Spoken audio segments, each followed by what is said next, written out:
स्वागत है आपका हमारे अपने यूट्यूब चैनल पर। साथियों, आज जो आपकी क्लास रहने वाली है वो है जीके व जीएस की। ये क्लास में हम लोग ऐसे इंपॉर्टेंट क्वेश्चन डिस्कस करेंगे जो एग्जाम में कई बार आए हुए हैं, और ये क्लास उनके लोग बच्चों के लिए भी ज़्यादा इंपॉर्टेंट बन जाती है जो आरआरबी की ग्रुप डी व एनटीपीसी एग्जाम की तैयारी कर रहे हैं। तो जो बच्चे भी तैयारी कर रहे हैं वो वीडियो को अंत तक देखिएगा। सारे क्वेश्चन हम लोग अच्छे से डिस्कस करेंगे, और इसके अलावा आप यदि कॉपी कलम लेके बैठे हैं तो उसके नोट्स भी बना लीजिए। पहला क्वेश्चन देख लेते हैं। हमारा पहला क्वेश्चन कौन सा है कि निम्नलिखित में से लोकसभा की प्रथम महिला अध्यक्ष का नाम बताइए। तो इसका सही आंसर रहने वाला है मीरा कुमार। जो मीरा कुमार थी ये पहली महिला अध्यक्ष थी लोकसभा की। और कौन सी लोकसभा थी वो? 15वीं लोकसभा थी। 15वीं लोकसभा अध्यक्ष। इनके कार्यकाल की बात करें तो ये नियुक्त हुई थी 4 जून 2009 को। कब? 4 जून 2009 को नियुक्त हुई थी। और इसके अलावा 18 मई 2014 तक ये अध्यक्ष भी बनी रही थी। तो इसका सही आंसर क्या रहने वाला है? मीरा कुमार थी। इसके अलावा जो वर्तमान में हमारी लोकसभा है वो है 17वीं लोकसभा। कौन सी है? 17वीं लोकसभा। और इसके जो अध्यक्ष हैं उनका नाम क्या है? तो उनका नाम है ओम बिड़ला। याद रखना है आपको। ये भी क्वेश्चन पूछा जा सकता है कि वर्तमान में जो लोकसभा अध्यक्ष का नाम बताइए। तो क्या नाम उनका? ओम बिड़ला नाम है। इसके अलावा ये हम लोग राज्यसभा की बात करें तो जो राज्यसभा का अध्यक्ष कौन होता है? वो होता है भारत का उपराष्ट्रपति, यानी कौन है? जगदीप धनखड़। इसके अलावा आपको उपाध्यक्ष पूछ दिया जाए, यदि उपाध्यक्ष किसका? राज्यसभा का, तो इनका नाम है हरिवंश नारायण सिंह। कौन है? हरिवंश नारायण सिंह। ये उपाध्यक्ष है राज्यसभा के। लोकसभा उपाध्यक्ष की बात की जाए तो ये वर्तमान में नहीं है, ये पद खाली है। ठीक है, पहला क्वेश्चन हमारा डिस्कस हो गया है। अगला क्वेश्चन देख लेते हैं। निम्नलिखित में से किस राज्य में मैंग्रोव वन का सबसे अधिक क्षेत्र है? तो कौन सा क्षेत्र है? वो है पश्चिम बंगाल। पश्चिम बंगाल में मैंग्रोव वन जो है सर्वाधिक पाए जाते हैं पूरे भारत में। और मैंग्रोव वन की बात करें तो किस क्षेत्र में होते हैं? तो ऐसे क्षेत्र जो उष्णकटिबंधीय हों या उपोष्णकटिबंधीय प्रदेश, इसके अलावा समुद्री तटवर्ती मैदान, क्षारीय दलदली, इन सब मैदानों में ऐसी विशिष्ट परिस्थितियां बन जाती हैं इन मैदानों में, इससे मैंग्रोव वन की स्थिति बन जाती है। तो सही आंसर क्या रहने वाला है? डी इसका सही आंसर हो जाएगा। अगला क्वेश्चन देख लेते हैं। निम्नलिखित में से कौन सी संस्था वर्ल्ड बैंक के नाम से भी जानी जाती है? तो ये जानी जाती है international bank for reconstruction and development. कौन सा सही आंसर होगा? ए इसका सही आंसर हो जाएगा। वर्ल्ड बैंक इस नाम से भी जानी जाती है। वर्ल्ड बैंक का हेडक्वार्टर की बात करें तो इसका हेडक्वार्टर कहाँ है, यानी मुख्यालय? तो ये है वाशिंगटन डीसी में। Washington DC. और ये कहाँ पे? तो ये आपका है यूएसए में है, अमेरिका में ये है।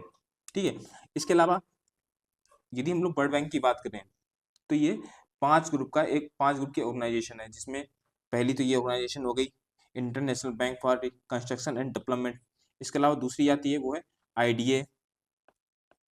इसका क्या है? International development association. इसके अलावा international finance corporation, multilateral investment guarantee agency, और लास्ट जो आपकी आती है वो है international centre for settlement of investigation dispute. ठीक है, ये सब आता है। तो इसको आपको इतना याद नहीं रखना है, केवल इतना याद रखना है international for bank reconstruction and development. ये इसका सही आंसर हो जाएगा। इसका सही आंसर कौन सा होगा हमारा? ए। आगे बात करें, जिसे आपको ऑप्शन दे रखा है इंटरनेशनल मॉनेटरी फंड। तो ये क्या है?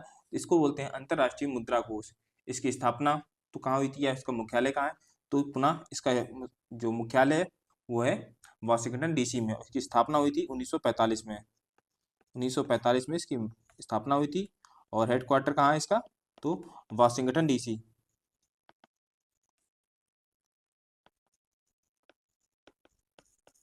ठीक है, ये आपको याद रखना है। इसके अलावा यूनिसेफ, इसका मुख्यालय कहाँ है? हेडक्वार्टर तो इसका मुख्यालय न्यूयॉर्क में। कहाँ है? न्यूयॉर्क में। ये भी आपको याद रखना है। आईएफसी की बात करें यानी अंतरराष्ट्रीय वित्त निगम, इसकी स्थापना हुई थी 20 जुलाई 1956 को, और इसका भी जो मुख्यालय है वाशिंगटन डीसी में है। तो क्वेश्चन नंबर 3 का सही आंसर क्या होगा?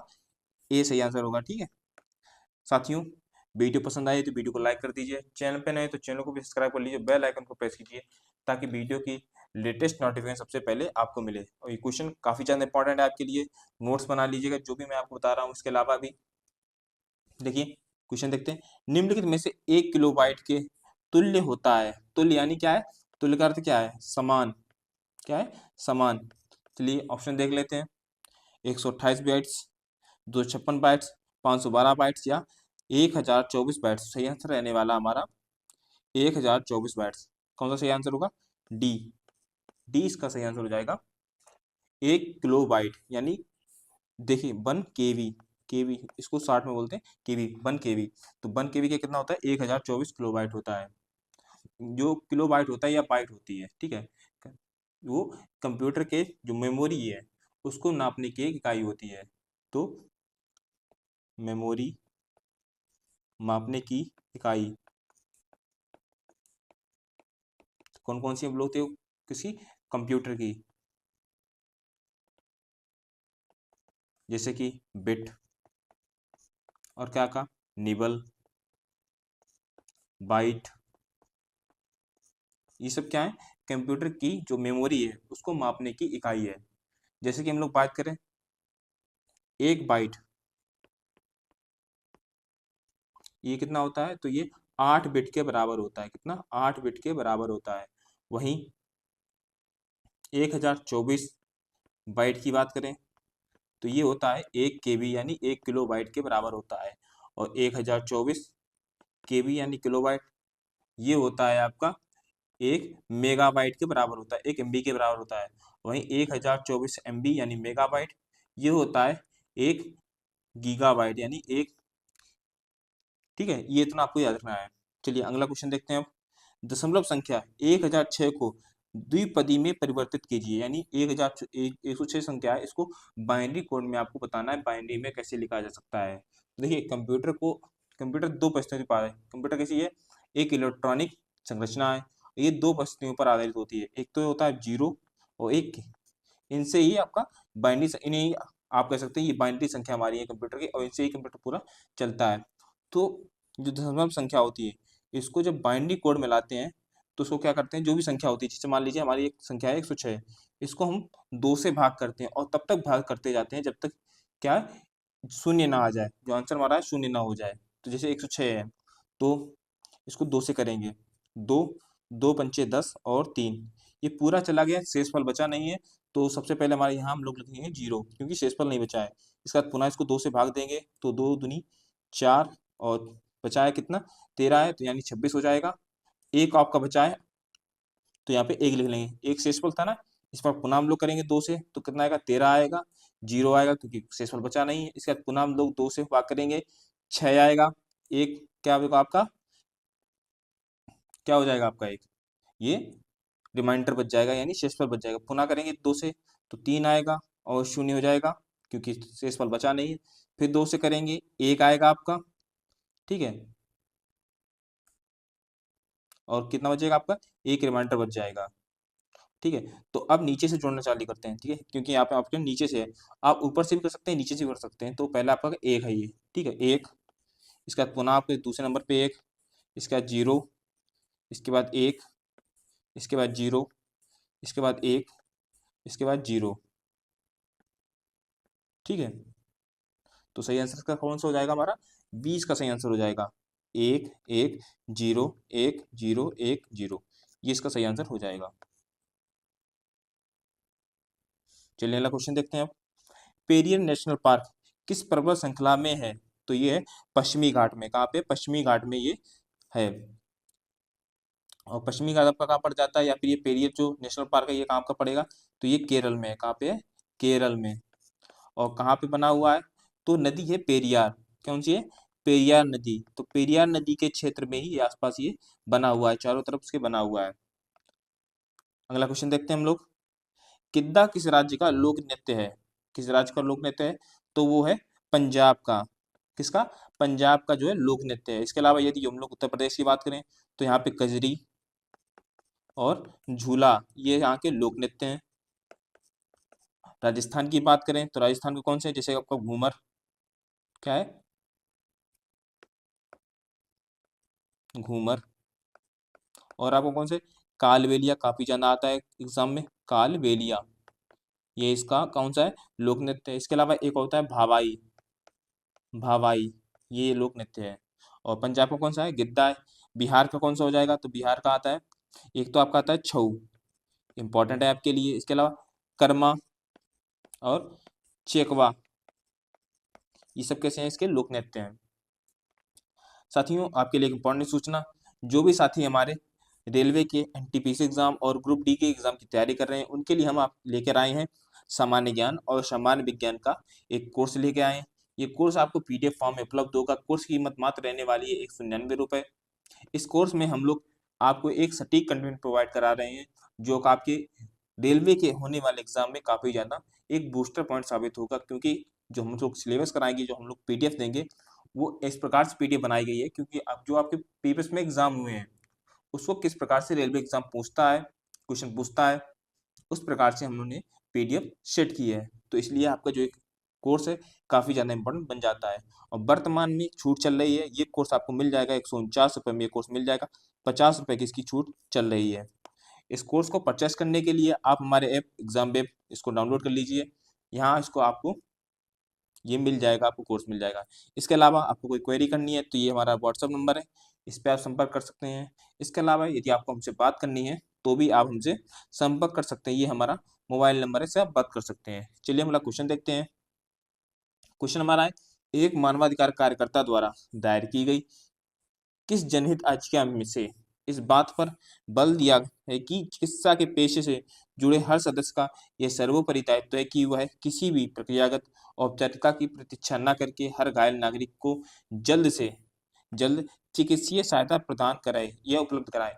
ये एक मानवाधिकार कार्यकर्ता है, इन्होंने एक याचिका दायर की थी, तो इनका नाम बताना है। तो इसका जो सही आंसर हो जाएगा वो है इसका, वो है डी परमानंद कटारा। कौन है, डी परमानंद कटारा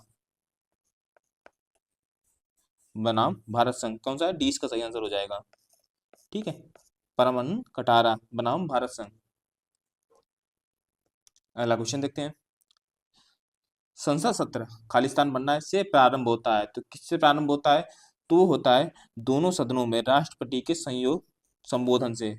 जो जहाँ राष्ट्रपति है संयुक्त संबोधन देता है दोनों सदनों को, तब क्या होता है, सदन का सत्र चालू होता है। और ये किसमें बात कही गई है, तो ये आर्टिकल 85 में, अनुच्छेद 85 में ये संयुक्त संबोधन की बात की गई है।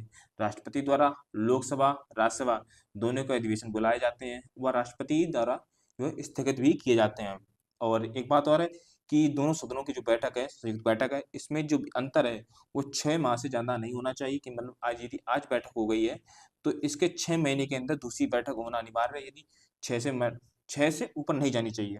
ठीक है, तो इसका सही आंसर क्या हो जाएगा, सी इसका सही आंसर हो जाएगा। राष्ट्रपति के संयुक्त संबोधन से संयुक्त सदन का सत्र प्रारंभ होता है।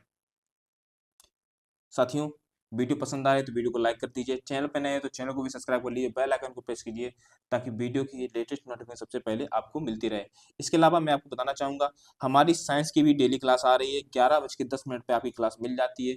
सप्ताह में 4 दिन हमारी साइंस की क्लास चलती है, इसके अलावा 2 दिन आपकी जीके व जीएस की क्लास चलती है। तो आज आपकी लास्ट क्लास है हफ्ते की, इसके बाद जो अगली क्लास हमारी आने वाली है वो साइंस की क्लास है। तो जो भी साथी ने ये क्लास करना चाहते हैं या चैनल पर नए हैं और उनको इसकी नोटिफिकेशन चाहिए, तो आप हमारे टेलीग्राम चैनल को भी ज्वाइन कर सकते हैं। इसके अलावा आप हमारे यूट्यूब चैनल है उसको भी सब्सक्राइब कर लीजिए, तो वहाँ भी आपको नोटिफिकेशन के माध्यम से क्लास की जानकारी मिल जाएगी। और वर्तमान में जो आपकी क्लास चल रही है उसके लिए आपको नोट्स चाहिए तो आप हमारे टेलीग्राम चैनल इसको ज्वाइन कर लीजिए, इसका लिंक डिस्क्रिप्शन बॉक्स में है, वहाँ इसकी आपको फ्री में पीडीएफ मिल जाएगी। जो भी वर्तमान में क्लास चल रही है इसका डिस्क्रिप्शन चाहिए, जो भी है मिल जाएगा। क्वेश्चन देखते हैं, निम्नलिखित में से कौन सा संघ सूची का एक हिस्सा है। संघ सूची क्या होती है, तो ऐसी सूची, इस सूची में क्या होता है, इस सूची में जो ऐसे विषय दिए जाते हैं जो ना तो राज्य सूची में दिए गए हैं ना केंद्र सूची में दिए गए हैं, तो वो सूची में संघ सूची में दिए जाते हैं। और उस सूची में राज्य भी कार्य कर सकता है और केंद्र भी कार्य कर सकता है, या दोनों संयुक्त रूप से कार्य कर सकते हैं। तो कौन कौन सा हिस्सा है, खाद्य पदार्थों का अपमिश्रण ये नहीं है, कानूनी, चिकित्सा और अन्य व्यवसाय ये भी नहीं, ट्रेड यूनियन, औद्योगिक व श्रम विवाद ये हो सकता है। इसके अलावा औद्योगिक संघ के कर्मचारियों से संबंधित विवाद, ये आपका निश्चित है, ठीक है, डी इसका सही आंसर हो जाएगा। औद्योगिक संघ के कर्मचारियों से संबंधित जो विवाद है वो एक संघ सूची का हिस्सा है। कौन सा सही आंसर होगा? डी इसका सही आंसर हो जाएगा। और संघ सूची की यदि हम लोग बात करें, थोड़ा पेन चेंज कर लेता हूँ, अच्छा लगेगा। संघ सूची, तो ये किसका, देखिए, तो ये हमारी 7वीं अनुसूची में है, भारतीय संविधान की 7वीं अनुसूची में है। तो ये भी आपको याद रखना है, कभी कभी क्वेश्चन पूछ देता है कि जो 7वीं अनुसूची में या संघ सूची किस अनुसूची में है, तो किसमें है? 7वीं अनुसूची में है, ठीक है। और इस जो संघ सूची है, इसमें मूलतः कितने विषय मेंशन किए गए हैं? तो है 97 विषय। कितने? 97 विषय मेंशन किए गए हैं। इंपॉर्टेंट सब्जेक्ट की बात करें, जैसे खाद्य पदार्थों के अपमिश्रण विधि, चिकित्सा, औद्योगिक संघ, इस प्रकार विद्युत, ये सब किसके अंतर आते हैं? तो ये संघ सूची के अंतर्गत आते हैं। क्वेश्चन देखते हैं। वर्ष 1526 में पानीपत का युद्ध बाबर और किसके बीच लड़ा गया था? तो ये पानीपत का कौन सा युद्ध था 1526 में? तो पानीपत का ये प्रथम युद्ध था। कैसा था? प्रथम युद्ध। और किसके किसके बीच लड़ा गया था? तो ये लड़ा गया था बाबर और इब्राहिम लोदी के बीच। किसके? बाबर और इब्राहिम लोदी के बीच ये लड़ा गया था। और इसमें कौन विजय रहा था? तो बाबर विजयी रहा था। और अब आपके लिए क्वेश्चन ये है कि पानीपत का जो द्वितीय युद्ध था वो कब हुआ था, किन के बीच हुआ था, कौन जीता था? इसका आंसर आप हमें कमेंट बॉक्स में बताएं। चलिए क्वेश्चन देखते हैं। पहला खालिस्तान है, व्यापारिक कंपनियों ने मुगल साम्राज्य के दौरान 1605 में भारत में मछलीपट्टनम में अपने ठिकाने स्थापित किए। तो 1605 में किसने स्थापित किए थे? तो डचों ने। कौन थे? जो डच है, इन्होंने अपना जो प्रथम कारखाना मछलीपट्टनम में खोला था 1605 में। तो कौन है यहाँ पे रहेगा? डच। इसके अलावा यदि हम लोग अंग्रेज की बात करें, तो इन्होंने सबसे पहले जब अपनी फैक्ट्री स्थापित की थी 1613 में स्थापित की थी। कहाँ पे? सूरत में। सूरत में। फ्रांसीसियों की यदि हम लोग बात करें, तो इन्होंने स्थापित की थी जो वो है 1668 में। कहाँ पे? सूरत में। और इसके अलावा इन्होंने क्या, प्रथम कोठी इसको बोल सकते हैं, सूरत में स्थापित की थी। पुर्तगालियों की यदि हम लोग बात करें, तो इन्होंने की थी 1503 में। कहाँ पे? कोचीन में। और जो डच हमारे कहाँ पे? मछलीपट्टनम में 1605 में। सही आंसर क्या होगा हमारा? डी इसका सही आंसर हो जाएगा। चलिए अगला क्वेश्चन देखते हैं। आर्य समाज के संस्थापक कौन थे? तो आर्य समाज के संस्थापक थे वो है दयानंद सरस्वती। कौन है? दयानंद सरस्वती। इन्होंने आर्य समाज की स्थापना की थी कब? 1875 में। 1875 में। और कहाँ पे? बम्बई में, जो वर्तमान में क्या है? मुंबई है। यहाँ पे इन्होंने स्थापना की थी। इसके अलावा इन लोग बात करें आचार्य विनोबा भावे की, तो उन्होंने क्या किया था? इनका एक प्रसिद्ध आंदोलन, इसका नाम है भूदान आंदोलन। भूदान आंदोलन। इस आंदोलन में क्या था? तो इस आंदोलन में ये जो भूमिहीन किसान थे उनके लिए भूमि प्राप्त करना इसका मुख्य उद्देश्य था। इस आंदोलन का उद्देश्य था। राजा राम मोहन राय की बात करें, तो उन्होंने ब्रह्म समाज की स्थापना की थी। किसकी? ब्रह्म समाज की। तो ये सब आपको याद रखना है। अगला क्वेश्चन देखते हैं। निम्नलिखित में से किसे गांधी जी अपना राजनीतिक गुरु मानते थे? तो किसको मानते थे? मानते थे गोपाल कृष्ण गोखले को। गोपाल कृष्ण गोखले को अपना राजनीतिक गुरु मानते थे। और गोपाल कृष्ण जी की बात की जाए, तो उन्होंने 1905 में एक संस्था की स्थापना की थी जिसका नाम था servant of India society. Servant of India society. इनके बारे में ये आपको याद रखना है। कब? 1905 में गोपाल कृष्ण गोखले। अगला क्वेश्चन। भारत का संविधान दिवस को आता है, यानी भारत का संविधान दिवस कब मनाया जाता है? तो ये मनाया जाता है 26 नवंबर को। कब है? 26 नवंबर को संविधान दिवस मनाया जाता है। तो क्यों मनाया जाता है? तो 26 नवंबर कब? 26 नवंबर 1949 को हम जो हमारा भारतीय संविधान है ये बनकर तैयार हो गया था। कब? 26 नवंबर 1949 को। सही आंसर क्या होगा? डी इसका सही आंसर हो जाएगा। अगला क्वेश्चन। भारतीय संविधान में कितनी अनुसूचियां हैं? तो वर्तमान में कितनी अनुसूचियां हैं? 12 अनुसूचियां हैं। कितनी? 12 अनुसूचियां हैं। और मूल संविधान की बात करें, मूल संविधान तब कितनी अनुसूचियां थी? तो उसमें थी 8 अनुसूचियां। कितनी? 8 अनुसूचियां थी। आगे देखिए, भारतीय नागरिकता किसके द्वारा दी जाती है? तो ये दी जाती है राष्ट्रपति द्वारा। किसके? भारत के राष्ट्रपति द्वारा भारतीय नागरिकता दी जाती है। और नागरिकता की बात करें तो ये हमारे भारतीय संविधान आर्टिकल या अनुच्छेद 5 से 11 में इसका मेंशन की गई है। इसके अलावा जो नागरिकता है इससे संबंधित जो भी लॉ है, विधि है, कानून है, तो ये मेंशन किए गए नागरिकता अधिनियम 1955 में। किसमें? नागरिकता अधिनियम 1955, इसमें ये मेंशन किए गए हैं। सही आंसर क्या होगा? ए इसका सही आंसर होगा। भारत का जो राष्ट्रपति है भारतीय नागरिकता किसे दी जाए डिसाइड करता है। अगला देखते हैं, राष्ट्रपति किसके परामर्श से संसद के सभी सत्र आयोजित व स्थगित करते हैं? तो किसके? मंत्रिपरिषद। कौन है? मंत्रिपरिषद की जो है इसकी सलाह से, इसके परामर्श से संसद के सभी सत्र आयोजित करते हैं और स्थगित करते हैं। प्रधानमंत्री मत लगा के आ जाइएगा, कौन सा होगा? मंत्रिपरिषद। और ये आपको याद रखना है, जो भी सत्र हमारे हैं एक वर्ष में, ठीक है, 2 तो होना अनिवार्य है, और एक सत्र से दूसरे सत्र की जो गैप है वो 6 माह से अधिक नहीं होना चाहिए। अगला क्वेश्चन, लोकसभा अध्यक्ष अपना त्यागपत्र किसे संबोधित करते हैं या किसे देते हैं? तो वो देते हैं लोकसभा उपाध्यक्ष को। किसको? लोकसभा उपाध्यक्ष को देखते हैं। और वहीं अगर लोकसभा उपाध्यक्ष को अपना त्यागपत्र किसे देगा? तो लोकसभा अध्यक्ष को देगा। ठीक है, सही आंसर क्या होगा? सी इसका सही आंसर हो जाएगा। और आपके लिए क्वेश्चन एक कि जो भारत का राष्ट्रपति है, यदि ये अपना पद त्याग करता है तो ये अपना जो इस्तीफा है, त्यागपत्र है, वो किसे प्रदान करेगा? और आज की क्लास का लास्ट क्वेश्चन, सूर्य की सबसे बाहरी परत को क्या कहते हैं? सूर्य की सबसे बाहरी परत को क्या कहते हैं? तो सूर्य की परत की बात करें तो ये कुल 3 परतें होती हैं। कितनी? 3 परतें। और सबसे पहले बात करें, जो पहली परत होती है उसका नाम है फोटोस्फीयर। क्या है? फोटोस्फीयर, या इसको हम बोलते हैं प्रकाश मंडल। दूसरी जो लेयर होती है उसको बोलते हैं क्रोमोस्फीयर। क्या? क्रोमोस्फीयर या बर्ड मंडल। और जो लास्ट स्टेज है उसका नाम है कोरोना। तो सही आंसर क्या होगा हमारा? डी इसका सही आंसर होगा, कोरोना। तो आज क्लास के लिए बस इतना ही रखते हैं। वीडियो पसंद है तो वीडियो को लाइक कर दीजिए। चैनल पे नए हैं तो चैनल को भी सब्सक्राइब कर लीजिए और बेल आइकन को प्रेस कीजिए ताकि वीडियो की लेटेस्ट नोटिफिकेशन सबसे पहले आपको मिले। तो मिलते हैं अगली क्लास में। थैंक यू, धन्यवाद।